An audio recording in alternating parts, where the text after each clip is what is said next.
नमस्कार। आज की इस खास चर्चा में हम एक बहुत ही गंभीर विषय पर बात करने वाले हैं, पैंक्रियाटाइटिस। आम भाषा में कहें तो अग्न्याशय या पैंक्रियाज की सूजन। अब ये पूरी जानकारी अंबिकापुर के कृति आरोग्य मल्टी स्पेशलिटी हॉस्पिटल के डॉक्टर ललित कुमार अग्रवाल की क्लिनिकल गाइडलाइंस पर आधारित है। देखिए, स्वास्थ्य से जुड़ी सही जानकारी होना ही किसी भी बीमारी से बचने का पहला कदम है, राइट? तो चलिए, बिना देरी किए इस जटिल मेडिकल कंडीशन को डिकोड करते हैं। आगे बढ़ने से पहले जल्दी से देख लेते हैं कि आज हम क्या क्या कवर करने वाले हैं। नंबर 1, पैनक्रेटाइटिस आखिर है क्या। दूसरा, इसके कारण और रिस्क क्या हैं। तीसरा, लक्षणों की पहचान कैसे की जाए। चौथा, इमरजेंसी में हमारा एक्शन प्लान क्या होना चाहिए। और पांचवा, इसका इलाज और बचाव। तो ये हमारा आज का पूरा मेडिकल रोड मैप रहने वाला है। ओके, तो चलिए सीधा डाइव इन करते हैं हमारे पहले भाग में। पैंक्रियाटाइटिस क्या है? पैंक्रियाटाइटिस सच में एक बहुत ही गंभीर बीमारी है जिसमें सीधे सीधे पैंक्रियाज में सूजन आ जाती है। अब सवाल यह है कि पैंक्रियाज इतना अहम क्यों है। ये हमारे शरीर में दो बहुत ही क्रिटिकल काम करता है।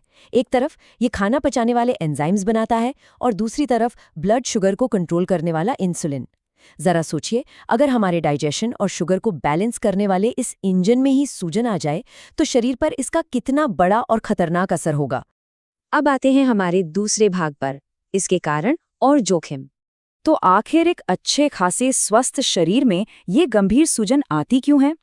गाइडलाइंस के मुताबिक सबसे बड़े ट्रिगर हैं बहुत ज्यादा शराब पीना और गॉल स्टोन्स यानी पित्त की पथरी। इसके अलावा बहुत ज्यादा फैट वाला खाना, कुछ खास दवाइयों के साइड इफेक्ट्स या फिर पेट में किसी तरह की चोट या इन्फेक्शन भी इसे ट्रिगर कर सकते हैं।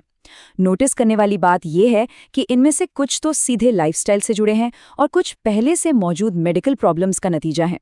और ये चीज हमें सीधा उन लोगों तक ले जाती है जिन्हें इसका सबसे ज्यादा रिस्क है। जैसे कि देखा जा सकता है, अत्यधिक शराब पीने का सीधा असर रेगुलर ड्रिंकर्स पर पड़ता है। वहीं जिन्हें पहले से पित्त की पथरी है, उन्हें गॉल स्टोन्स के कारण इसका खतरा बना रहता है। और हाई फैट डाइट, ये उन लोगों के लिए बहुत बड़ा रिस्क है जिनका खान पान एकदम इरेगुलर रहता है।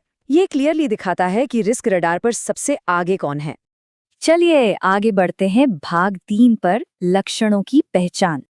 अब जब ये सूजन शुरू होती है तो शरीर कुछ बहुत ही स्ट्रॉन्ग वार्निंग सिग्नल देता है।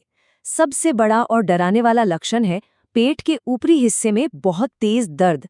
और ध्यान दीजिए, ये कोई नॉर्मल दर्द नहीं है, ये इतना भयंकर होता है कि सीधा पीठ तक जा सकता है। इसके साथ उल्टी आना, बुखार, पेट फूलना और एक बहुत ही खास निशानी, खाना खाने के तुरंत बाद इस दर्द का एकदम से बढ़ जाना। सीरियसली, ये किसी आम पेट दर्द के लक्षण नहीं है, बल्कि ये शरीर का एक तरह का इमरजेंसी सायरन है कि अंदर कुछ बहुत मेजर गड़बड़ है। तो ऐसे में क्या करना चाहिए? ये हमें लाता है भाग 4 पर, इमीडिएट एक्शन प्लान। यहाँ नियम बहुत ही सख्त और क्लियर हैं। स्टेप 1, इस तेज दर्द को गैस या बदहजमी समझकर कभी भी इग्नोर ना करें। स्टेप 2, बिना टाइम वेस्ट किए तुरंत डॉक्टर से मिलें। और स्टेप 3, जो लिटरली सबसे ज्यादा इंपॉर्टेंट है, कभी भी खुद से अपना डॉक्टर ना बने। इंटरनेट पर पढ़कर या किसी के कहने पर कोई पेन किलर ले लेना सिचुएशन को और बिगाड़ सकता है। सही मेडिकल हेल्प के लिए कृति आरोग्य हॉस्पिटल के नंबर 9826190614 पर तुरंत कॉल किया जा सकता है। याद रखिए, ऐसी स्थिति में हर एक सेकंड कीमती है। अब पहुंचते हैं अपने आखिरी और सबसे अहम सेक्शन, भाग 5 पर, उपचार और बचाव।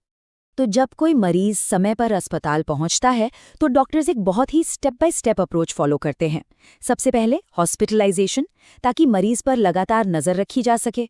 फिर नसों के जरिए आईवी फ्लूइड्स और जरूरी दवाइयां दी जाती हैं जिससे पैंक्रियास को थोड़ा रेस्ट मिले। तीसरा क्रिटिकल स्टेप है उस बर्दाश्त ना होने वाले दर्द को कंट्रोल करना। और फाइनली, अगर रुकावट पित्त की पथरी की वजह से है या हालत ज्यादा खराब है तो जरूरत पड़ने पर सर्जरी भी की जाती है। मतलब सिचुएशन को अंडर कंट्रोल लाने का एक पूरा सॉलिड सिस्टम मौजूद है। और यहाँ एक बहुत ही राहत देने वाली बात है। गाइडलाइंस साफ कहती हैं कि समय पर इलाज से पैंक्रियाटाइटिस को पूरी तरह कंट्रोल किया जा सकता है।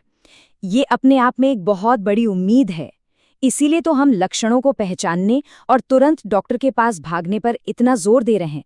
अगर सही वक्त पर इलाज मिल जाए तो इस खतरनाक सिचुएशन को पूरी तरह से मात दी जा सकती है। लेकिन सवाल यह है कि नौबत यहाँ तक आने ही क्यों दी जाए? बचाव के तरीके बहुत सिंपल हैं। शराब से पूरी तरह दूरी बनानी होगी, अपनी डाइट को सुधारना होगा, एकदम बैलेंस्ड और कम फैट वाला खाना खाएं ताकि पैंक्रियाज पर कोई एक्स्ट्रा लोड ना पड़े। और हाँ, रेगुलर मेडिकल चेकअप्स कराते रहना चाहिए। इससे गॉल स्टोन्स जैसी छुपी हुई प्रॉब्लम्स का समय रहते ही पता चल जाता है। और ये सारी बातें हमें कृति आरोग्य हॉस्पिटल के इस प्रॉमिस की याद दिलाती हैं, आपकी सेहत हमारी जिम्मेदारी। देखिए, ये सिर्फ कोई कैच फ्रेज नहीं है, ये दिखाता है कि मेडिकल कम्युनिटी मरीजों के लिए पूरी तरह से कमिटेड है। वो इमरजेंसी में तो जान बचाने के लिए तैयार हैं ही, लेकिन उनका असली मकसद है सही जानकारी देकर लोगों को बीमार पड़ने से ही रोकना। तो आज की इस चर्चा को खत्म करते हुए एक बहुत ही गहरा सवाल में सोचने के लिए छोड़कर जा रहा हूँ। पैंक्रियाटाइटिस जैसी बीमारी की इतनी गंभीरता को जानने के बाद भी क्या सच में किसी बड़ी मेडिकल इमरजेंसी के आने से पहले संतुलित खानपान और रेगुलर चेकअप्स पर उतना ध्यान दिया जा रहा है जितना देना चाहिए? इस पर जरूर सोचिएगा। आज हमारे साथ इस जरूरी चर्चा में जुड़ने के लिए बहुत बहुत शुक्रिया। स्वस्थ रहें और सुरक्षित रहें।